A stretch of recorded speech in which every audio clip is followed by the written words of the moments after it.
Bismillahirrahmanirrahim. Assalamu alaikum. Dear students, in this lecture we will consider another example in which different variables are given and we have to fit multiple regression on it. Problem stated that in London, price of taxi drive in pounds, age of passenger, duration of the drive and distance covered are given below. 4 columns आपके सामने यहाँ दिए हुए हैं, ठीक है जी. Our aim is to predict the upcoming price of the taxi rides in London based on the given data. आप ये देखिए सबसे पहले कि इसमें डेटा में आपने प्राइस को प्रिडिक्ट करना है. ये आपका मेन एम है. तो जिसको प्रिडिक्ट करना होता है वो आपका रिस्पॉन्स वेरिएबल है, रैंडम वेरिएबल है, डिपेंडेंट वेरिएबल है. तो आपका इसमें प्राइस जो है लास्ट कॉलम ये प्राइस का है. ये कौन सा वेरिएबल हो गया? डिपेंडेंट. तो बाकी 3 जो आपके पास हैं वो इंडिपेंडेंट वेरिएबल्स हैं. एज ऑफ द पैसेंजर, ठीक है, ड्यूरेशन, कितनी देर वो राइड में बैठा रहता है और राइड चल रही है, और distance covered by the taxi. ये डिस्टेंसेस भी दिए हुए हैं. डिस्टेंसेस माइल्स में दिए हुए हैं, ड्यूरेशन मिनट्स में दिया हुआ है, और पैसेंजर्स की एज जो है वो ईयर्स में है.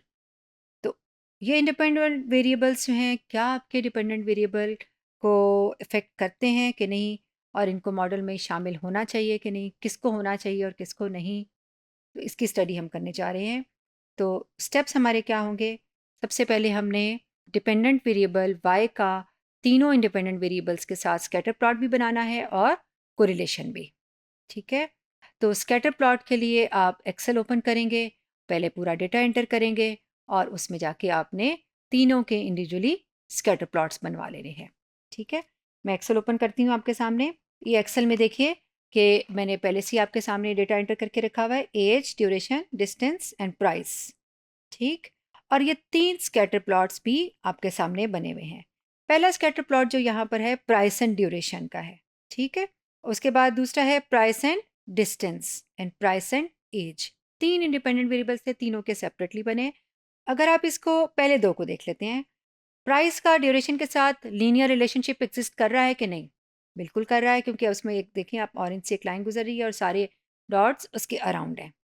दूसरा है प्राइस एंड डिस्टेंस, उसमें भी आपकी लाइन जो है वो डॉट्स के सेंटर से ही पास कर रही है और डॉट सारे उसके अराउंड हैं. इसका मतलब है ये दोनों ही वाई के साथ रिलेशनशिप में है.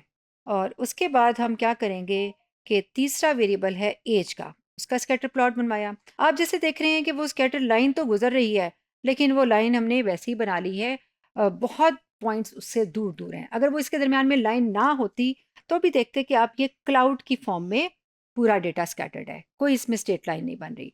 इसका मतलब है कि y की x3 वेरिएबल जो कि एज है उसके साथ कोई लीनियर रिलेशनशिप नहीं है.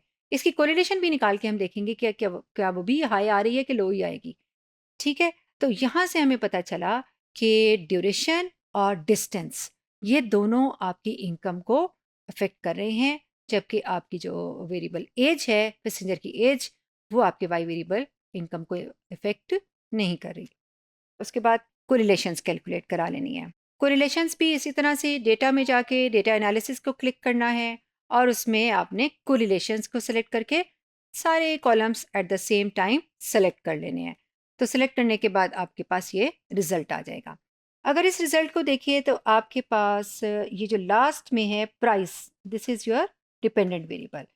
x1 दिस इज़ x3, चलें इसको x3 कर लें, ड्यूरेशन x1, डिस्टेंस x2. तो x3 के साथ जो आपकी कोरिलेशन है, हमने स्कैटर प्लॉट भी देखा था कि ये इतना अच्छा नहीं आया था, तो इसमें कोरिलेशन भी जो है वो काफ़ी लो है. तो हम कहेंगे कि x3 जो है वो रिकमेंड नहीं करते. कोरिलेशन ने भी बताया correlation is very low between dependent and x3 age, और आपके स्कैटर प्लॉट ने भी यही सजेस्ट किया. जबकि बाकी दोनों जो कोरिलेशंस हैं वो हाई है, 0.98, 0.96. इसका मतलब है कि ड्यूरेशन और डिस्टेंस जो है वो दोनों ही आपके लिए बेहतर कंसिडर किए जा सकते हैं. तो ये डिपेंडेंट वेरिएबल का इंडिपेंडेंट वेरिएबल्स के साथ कोरिलेशन का चार्ट था. उसके बाद है कोरिलेशन में इंडिपेंडेंट का इंडिपेंडेंट के साथ, ठीक है. जो 3 आपके सामने मैंने हाईलाइट करके रखी हुई हैं, इसमें जो पहली कोरिलेशन है वो अगर ये हम x3 समझ लें, इसको x1 और ये x2, तो आपकी ये जो कोरिलेशन है r, ये होगी ड्यूरेशन की 1 3। R13 जो है वो काफ़ी कम है, ठीक है। उसके बाद नेक्स्ट है डिस्टेंस के साथ आपकी R23, ये भी आपकी कम है। इसका मतलब है कि ये आपके दोनों मॉडल में शामिल हो सकते हैं एट द सेम टाइम। 1 और 3 भी हो सकते हैं और 2 और 3 भी हो सकते हैं। जबकि आपकी ये कोरिलेशन 0.94, जो कि किसकी है, x1 की और x2 की, ठीक है। x1 और x2 यानी R12, ये जो है ये 0.94 है। इसका मतलब है x1 वेरिएबल और x2 वेरिएबल, इनमें कोरिलेशन बहुत ज़्यादा है, मल्टी कोलिनियरिटी एग्जिस्ट करती है, इन दोनों को मॉडल में शामिल एक साथ नहीं होना चाहिए। ये तो हमारे कोरिलेशन के रिजल्ट्स हैं, कोरिलेशन एनालिसिस ने हमें सजेस्ट किया है। हम इसको इस तरह से करेंगे कि पहले मॉडल में वेरिएबल्स शामिल करेंगे, फिर हम उसको इंक्रीज़ करते जाएंगे और फिर देखेंगे कि मॉडल्स के कंपैरिजन्स में कौन सा बेस्ट मॉडल कंसिडर किया जाता है। ये भी आपने देख लिया कि स्कैटर प्लॉट्स बने हुए थे और इनमें जो ये वाला स्कैटर प्लॉट है ये क्लाउड की फॉर्म में है, जो कि सजेस्ट नहीं कर रहा कि इसको शामिल होना चाहिए, और बाकी दोनों आपकी ओके हैं। सबसे पहले जो हम इसमें मॉडल फिट करेंगे वो है वाई, एज पे, ड्यूरेशन पे, डिस्टेंस पे, यानी तीनों इंडिपेंडेंट वेरिएबल्स हमने मॉडल में साथ ही शामिल कर लिए, ठीक है। और इसके बाद हमने इसकी जब स्टडी की तो आप देखिए कि आर की वैल्यू जो है वो सिंपल आर है, कोरिलेशन 0.99 है, ठीक है। उसके बाद जो आपका आर स्क्वायर है, कोफिशिएंट ऑफ डिटर्मिनेशन, ठीक है, वो 0.98 है। ऑल दो कि हमें एडजस्टेड आर स्क्वायर भी करना था यूज़, लेकिन आर भी आर स्क्वायर भी किया जा सकता है। 0.978 है, ये 0.98 है, दोनों क्लोजली हैं। तो R square coefficient of determination को ही मैं अभी लिख रही हूँ। उसके बाद अनोवा देखिए की वैल्यू है 5.5 और आगे 10⁻⁻10, यानी कि 0.9 टाइम्स 0 है और उसके बाद की 5 वैल्यू आती है which is less than alpha. ये सजेस्ट करता है कि रिग्रेशन इज सिग्निफिकेंट, ठीक है। उसके बाद हम करेंगे कि इसका कोफिशिएंट्स को देखेंगे कि क्या कोफिशिएंट्स की वैल्यूज़ आ रही हैं। ये वैल्यू आपकी इंटरसेप्ट की है, यानी कि ए, this is B1, this is B2, this is B3, ये 3 वैल्यूज़ आपकी आ गई। और आपने इसके बाद इनकी पी वैल्यूज़ को देखना है। पी वैल्यूज़, अब जब इनकी पी वैल्यूज़ देखेंगे तो 3 पी वैल्यूज़ तो ओके हैं। ए की भी ओके है, लेस देन अल्फ़ा है, ठीक है। B2 की भी ओके है, वो भी आपकी लेस देन अल्फ़ा है, 0.00367। B3 की भी ओके है, 0.012, all are less than alpha. लेकिन एक जो मैंने हाइलाइट करके आपके सामने रखी हुई है, जो एज के सामने आई हुई है। एज का जो आपका कोफिशिएंट है, जिसकी वैल्यू है -0.06705, उसकी पी वैल्यू भी आ रही है 0.169। ये लेस देन अल्फा नहीं है, P is not less than alpha. इसका मतलब ये हुआ कि आपका ये जो कोफिशिएंट है एज का, वो सिग्निफिकेंट नहीं है, वो रिग्रेशन में कोई रोल प्ले नहीं कर रहा, बल्कि उसको शामिल नहीं होना चाहिए। आप अगर देखें तो इसकी वैल्यू भी जो है वो एज की क्या आ रही है, नेगेटिव। अगर हम इसे इंटरप्रेट करें तो इस तरह इंटरप्रेट करेंगे कि टैक्सी राइड जो है उसकी इनकम बढ़ जाती है एज एज डिक्रीजेस, यानी एज और age of the passenger, age of the passenger decreases, then income of taxi driver increases या प्राइस इंक्रीज। तो इससे इतना कोई ख़ास ताल्लुक है नहीं कि एज इंक्रीज या डिक्रीज करने से इन्वर्स रिलेशनशिप होगा प्राइस का।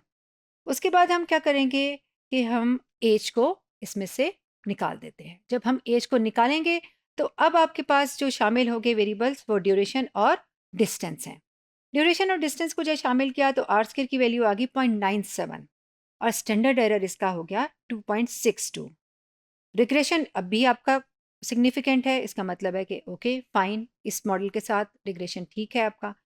और आपने अब इंडिविजुअल पी वैल्यूज़ देखनी है तो सारी ही पी वैल्यूज़ क्या हैं, लेस देन अल्फा। इसका मतलब है ये आपका अभी तक का बेस्ट केस है कि सारे ही आपके रिग्रेशन कोफिशिएंट्स जो हैं वो सिग्निफिकेंट हैं, उनका कोई रोल है आपके सिग्निफिकेंट रिग्रेशन में।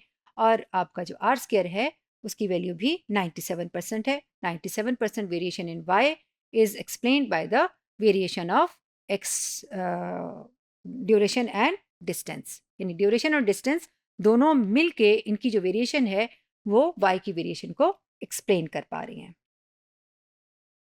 फिर हमने क्या किया कि ड्यूरेशन और डिस्टेंस में से एक को निकाल देंगे।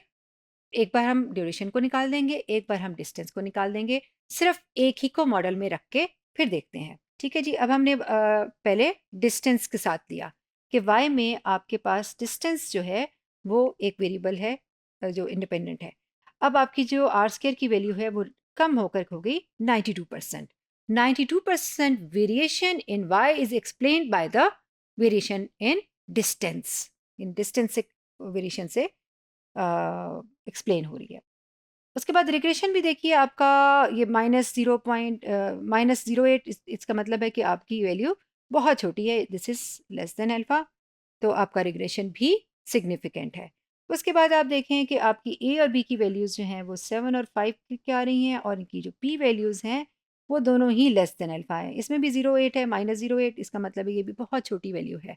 तो दोनों ही आपकी लेस देन अल्फा है। इसका मतलब है ये भी आपका रिग्रेशन अप्रोप्रिएट है आपके मॉडल के लिए।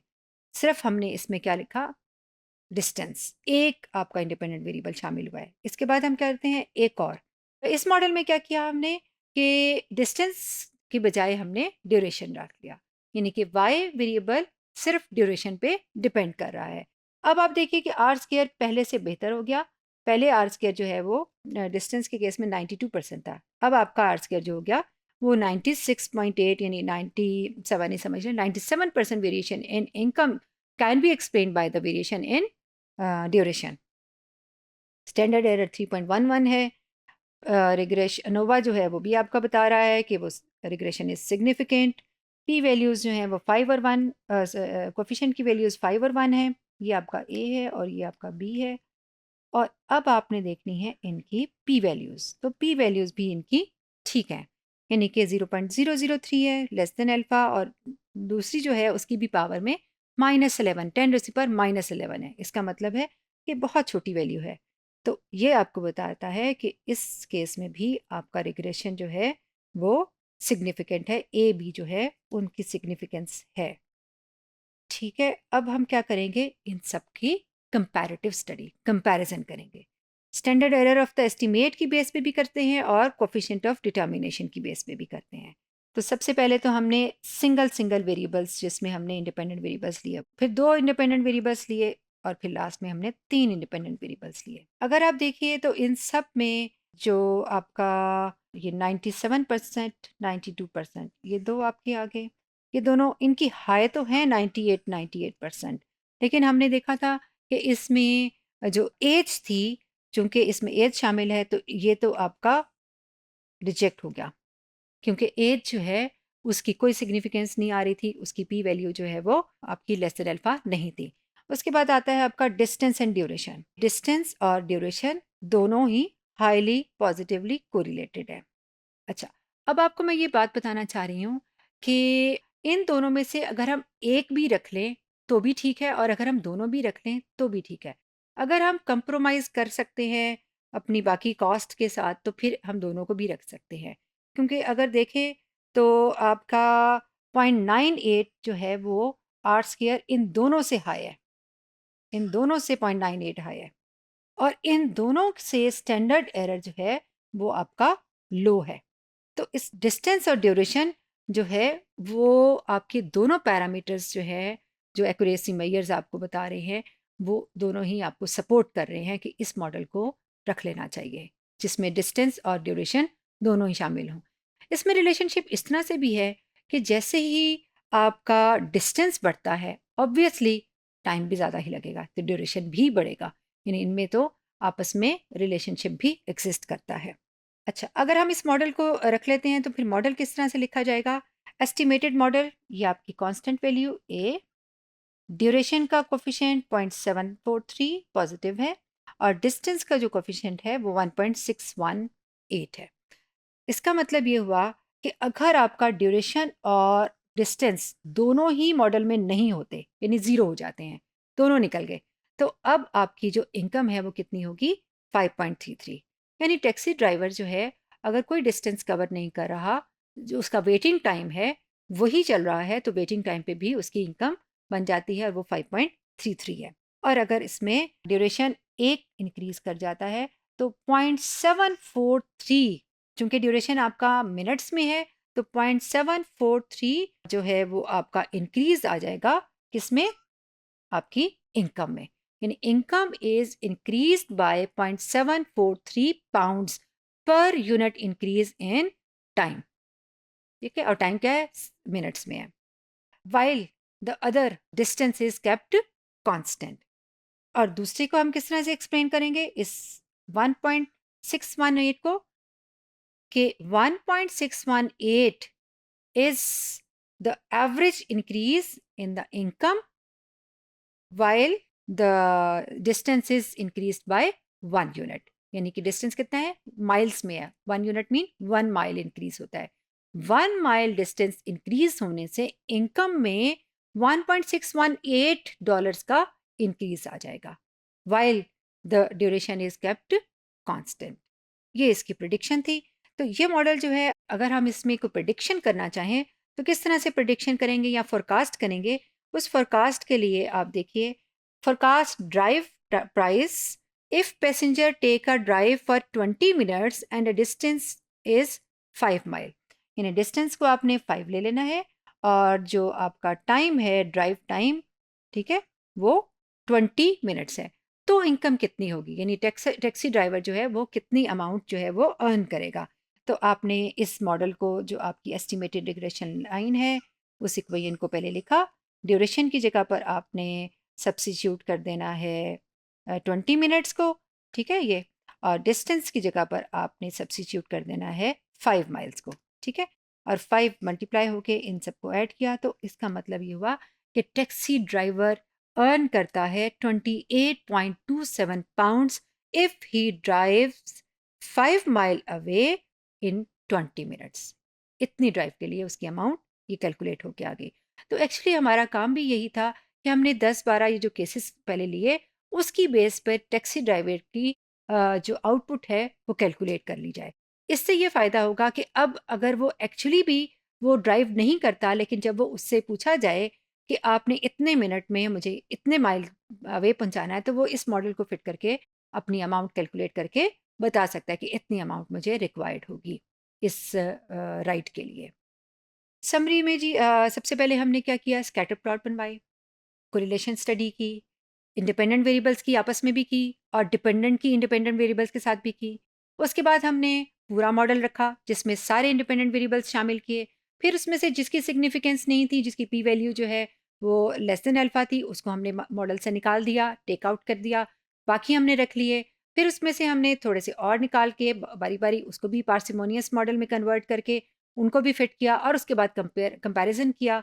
और एक्यूरेसी मेजर्स में आपके दो मेजर एक्यूरेसी मेजर्स हैं, कोफिशिएंट ऑफ डिटर्मिनेशन, वो हाईएस्ट वाले को हमने रखना होता है, स्टैंडर्ड एरर जिसका लो हो उसको रखना होता है। लेकिन साथ ही साथ हमने ये भी देखना होता है कि हमारी एजम्पशंस जो हैं वो भी वायलेट ना हो, और जो हमारी कॉस्ट है उस डेटा कलेक्शन के लिए और जो सारी इस प्रोसीजर के पीछे चल रही होती है वो भी इंक्रीज़ ना कर जाए। तो इस सब चीज़ों को देखते हुए हमने मॉडल सिलेक्शन करनी होती है। Thank you so much.